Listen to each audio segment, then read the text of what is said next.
Hey guys, I'm back here for another review. I have not done a review on my channel in a while, and this is a review for a film that the director sent a link for me to review on my Horror Fans Unite Facebook page. And the film is called E19 Virus. And this film is essentially what we have here is sort of a typical story of, a virus breaks out into a certain town and turns everyone into flesh-eating zombies. However, this movie has some twists in it that sort of makes it unique and makes it different from other types of films, types of virus-type films. But now, essentially, the film follows these three boys who have, unfortunately, their parents have been killed, and they're trying to find out what's going on in their town. And at the beginning of the film, you're introduced to one of the scientists named Joel, who I believe is the director, and he and his colleagues are actually trying to find a cure for cancer. And in order for them to do that, they need money, to continue on. So they find the person that has given them enough money. I think his name is Mr. Hughes, and they ask him, for another grant of money, and he tells them about this virus that has been created, that is now loose in a town, and essentially what it does is that it gives a person makes a person very, very sick. It makes them vomit. Wounds, come up from their face, and they start bleeding, and they eventually become these flesh-eating type of. I don't know if I'd call them zombies because they don't die. They become these type of things. So I don't know if zombie is the correct term, but they're basically infected. Is the I think the better term for it. They're just infected, and they have to consume flesh in order to continue living.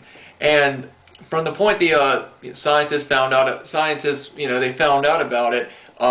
They of course they don't have a vaccine for it, so they start work on trying to find some way to fight this certain virus. You are then introduced to the three main boys in the film, and they look about, I would say, they're either in their young teens to preteens. I would say I think the oldest boy looks about maybe 14, maybe 13, and at the beginning of the movie, it's just a typical day. The main boy, his name is Josh. He comes in from school, and he's talking to some of his friends, and one of his friends ends up telling him that a girl got sick in their class, and she, puked, and, there was just something, she had gotten sick in class. You then are introduced to another mother and her daughter who just got off the school bus, and the daughter's talking to her mother about how there was a lot of kids that are getting sick in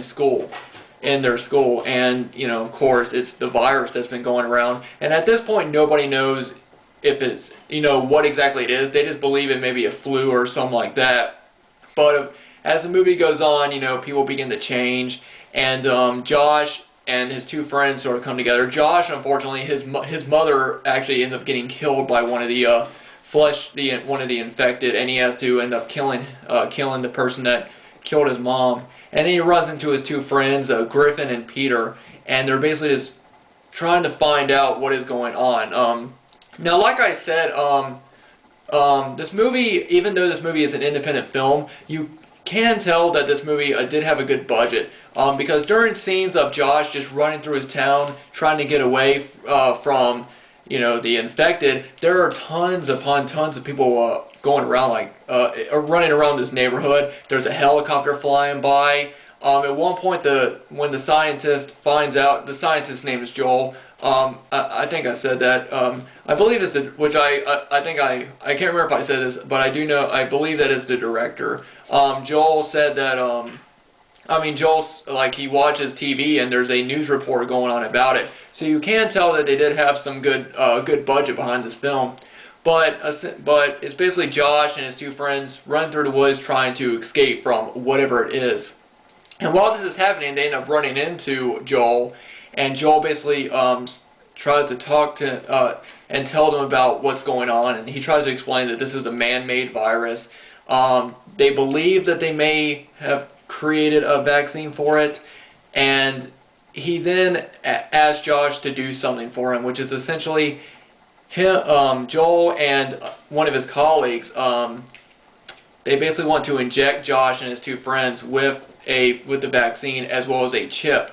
And essentially what the boys have to do is they have to take the vaccine and the chip, he injects it into their bloodstream. They basically have to take it to a safe house. Now this is when the movie kind of has sort of a sci-fi-ish feel. For some reason, they end up getting the ability to time warp or travel through time. They don't have they can't control it though. It's essentially the people in the who created the chip. Those are the people who are controlling them, trying to get them. Essentially, they have them time warp to different places so that they can get to the safe house faster. Which I thought was they didn't really go into much detail about exactly how they can do that, which I kind of thought they could have explained more on that. But essentially, the rest of the film is Josh and his two friends, Griffen and Peter, just trying to get to the safe house with the vaccine, and hopefully they can find a way to cure the virus that's going around. That's as far as I want to go with the whole story. Now I'll tell you guys a bit about what I enjoyed about the film. First off, since this movie's an independent film, the same music is played throughout the entire movie, which, I mean, I thought the music was good, but it was more like stock music, and I can kind of tell that, after hearing it over and over again, it was just something that just kind of, I got tired of hearing it, but that's just, that's just a small preference. I mean, it doesn't take away from the film, and it doesn't, it doesn't stop your enjoyment from watching it. I thought this movie was fairly enjoyable. There's some gore effects in it, and some of them aren't so good, and some of them are pretty good. I'd say the good scenes are, of course, when the people they become infected, blood starts coming from their mouths, they have these wounds over their faces, and of course your eyes turn a different color, and I thought that looked pretty good. I thought the makeup effects were fairly well done in this film. Of course, there are scenes of when people are getting killed, there's blood that squirts up, and you can really tell it's computer generated, But again, that's not anything that that's not anything that I would say is a flaw in the film, because I can tell that that's just how sometimes some people prefer to do it if they don't have a huge budget on a film, and it doesn't take away from the film. Now, as far as the actual story goes, I thought the story was pretty good. There were a few things that I sort of noticed. Like at one point, Joel, he's part of he's part of a group of other scientists, and they are meeting at this the place they meet at is at this barn. And there's a scene in the movie where Joel walks up to them, and of course his colleagues are very upset that he would inject children with this vaccine, and he's trying to tell them that he believes that they have a really great friendship. And there's one point where one of his colleagues, he calls him Jake for some reason. He's like saying, "Jake, why would you do this?" And I kind of thought that kind of took me out of it for a second, as I was like, his name was Joel, right? And it kind of took me out, because I could tell that was kind of I don't know if that was something in the script or if that was just a mistake, but he, in the rest of the movie, they call him Joel, but for some reason in this one scene they call him Jake. Also, another one of the scientists say that there's 4 kids. He says, "Why would you inject 4 children and make them go out?" And then Joel says, "I chose these 3 children." And I kind of noticed that, and it kind of threw me off, because I was like, why is he saying 4 children when there's only 3? You know what I mean? So small little things like that kind of took me out of the movie, but it wasn't anything like major to where I was like, oh, they should have really, I'm sure when you're doing a film like this, I'm sure there's going to be some mistakes, and you can't fault a director for that. Also, I will say that there is one, I don't want to give away the ending, so I won't say anything about it.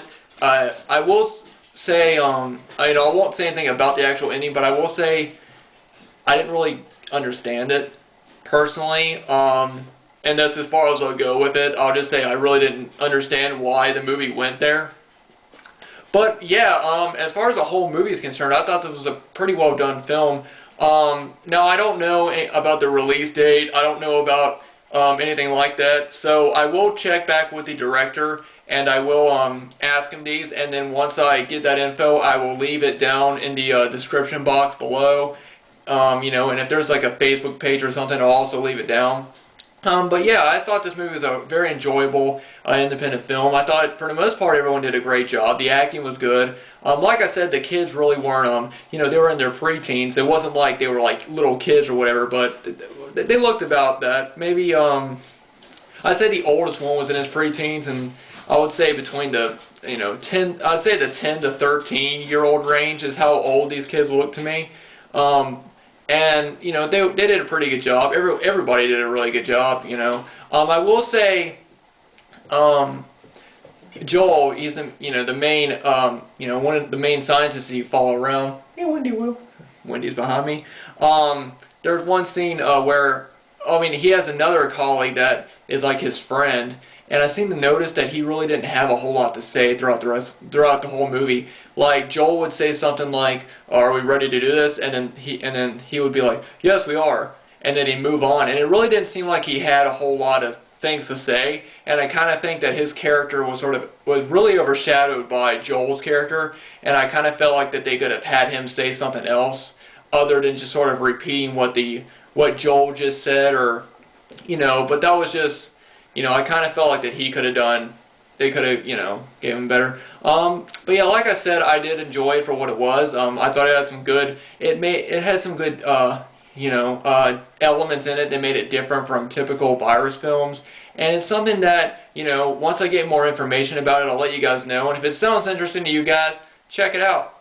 But anyway, guys, thanks everyone for watching this review. I'm actually going to be doing a collection video as my next video coming up, and then I'm also going to be doing another underrated sequel video this week. So anyway, guys, thanks everyone for watching. Like I said, once I get more information about the film, I'll post it in the description box below. And yeah, thanks everyone for watching, and I'll see you all next time.